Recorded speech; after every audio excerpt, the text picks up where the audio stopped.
Bonjour tout le monde, nous sommes toujours le 2 novembre 2022 et nous poursuivons ensemble l'exploration des dessous de l'organisation du sommet des chefs d'État des pays membres de la Ligue arabe qui se déroule pour la deuxième journée consécutive à Alger.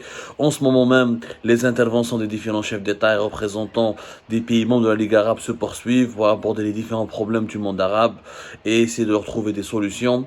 Justement, parmi les invités de ce sommet, un invité d'honneur, parmi les invités d'honneur, il y a 3 invités d'honneur. Il y a le secrétaire général de l'Organisation des Nations Unies, Antonio Guterres, le président, actuellement, le président qui assure la présidence de l'Union africaine, monsieur Macky Sall, qui est aussi le président du Sénégal.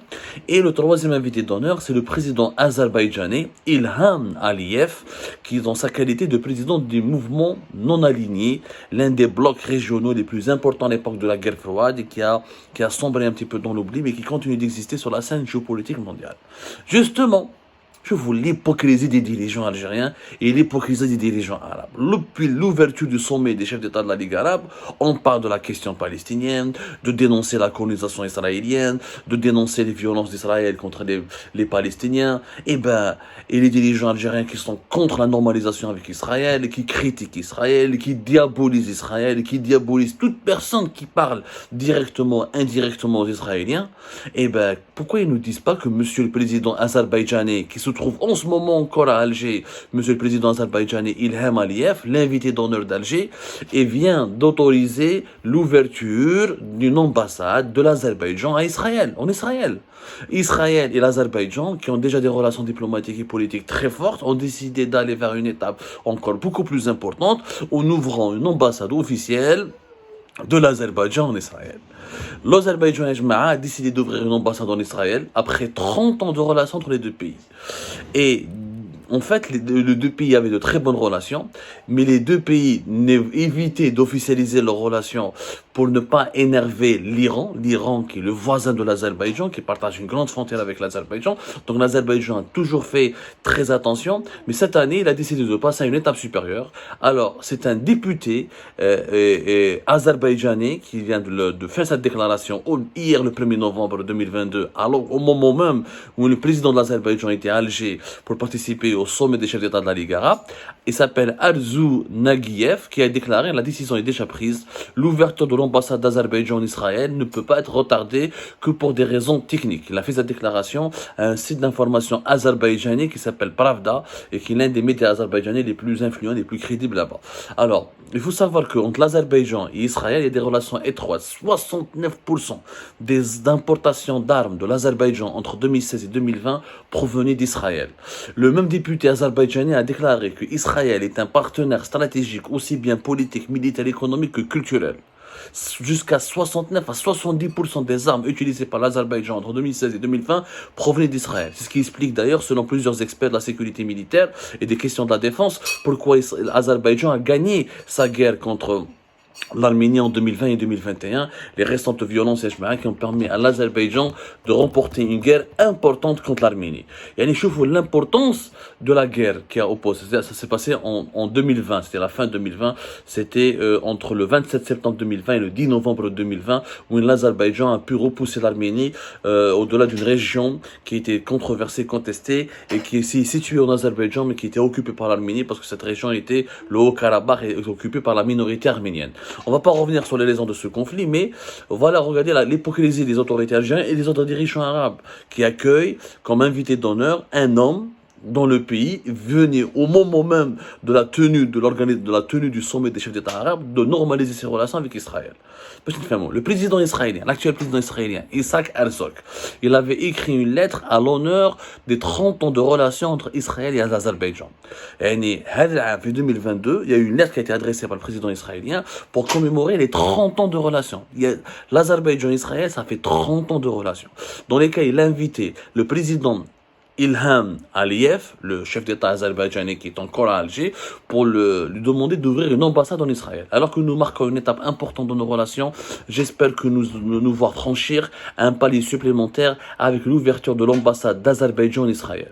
Il faut savoir que jusqu'à maintenant, l'Azerbaïdjan il a des bureaux commerciaux et touristiques en Israël. Il n'a pas d'ambassade, mais il a des bureaux commerciaux et touristiques. Pourquoi il n'y a pas d'ambassade? Parce que l'Azerbaïdjan a promis à l'Iran de ne pas normaliser ses relations avec Israël pour éviter tout problème de sécurité nationale, pour éviter de représenter une menace ou un quelconque danger pour la sécurité nationale de l'Iran. Mais depuis les accords d'Abraham de fin de l'année 2020, et comme beaucoup de pays arabes ont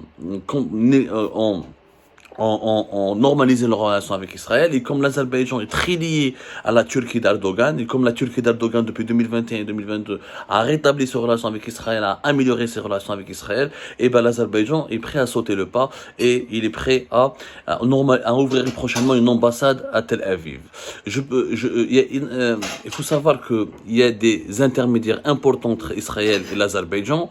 Par exemple, il y a l'envoyé honoraire de l'agence juive en Azerbaïdjan qui s'appelle Roman Gurevich, qui est très protégé par les autorités de l'Azerbaïdjan et qui a salué avec enthousiasme l'ouverture prochaine d'une ambassade en Israël, d'une ambassade de l'Azerbaïdjan en Israël. Il a dit ceci: l'Azerbaïdjan est un pays musulman chiite tolérant dans lequel il n'y a jamais eu d'antisémitisme. Le pays a toujours respecté le peuple juif et les relations chaleureuses entre les deux nations ne feront que de se renforcer si une ambassade d'Azerbaïdjan ouvre en Israël. Ça, c'est Roman Gurevich, l'envoyé honoraire de l'agence juive en Azerbaïdjan. C'est en quelque sorte le représentant de la communauté juive en Azerbaïdjan, une communauté qui est visiblement importante. Donc voilà le témoignage, le reflet, la preuve d'une grande hypocrisie des dirigeants algériens. D'un côté, réconcilier les Palestiniens, réhabiliter le Hamas, soutenir la cause palestinienne, soutenir le combat palestinien pour l'indépendance de la Palestine, et de l'autre côté, dérouler le tapis rouge à un président qui vient de normaliser ses relations avec Israël, qui va ouvrir une ambassade avec Israël et qui va acheter et qui achète déjà 70% de ses armes auprès des Israéliens. Et de l'autre côté, on diabolise le roi du Maroc, on diabolise les Marocains, on ne veut pas qu'ils soient là à Alger, on les méprise parce qu'ils ont justement normalisé leurs relations avec les Israéliens. Le président azerbaïdjanais Ilham Aliyev, il a fait la même chose. Quelle est la différence entre l'Azerbaïdjan et le Maroc? Si ce n'est que l'Azerbaïdjan il est plus proche d'Israël, il est un client plus fidèle à l'industrie militaire israélienne que le Maroc. Donc, c'est une grande hypocrisie, encore une fois, de l'Algérie et d'un certain nombre de dirigeants arabes qui utilisent la question palestinienne comme un fonds de commerce pour manipuler l'opinion publique, pour manipuler la rue arabe et pour calmer un petit peu les frustrations des opinions publiques de la rue arabe qui rêvent toujours d'une Palestine indépendante et d'une Palestine rayonnante et d'une Palestine qui s'émancipe du joug colonialiste israélien.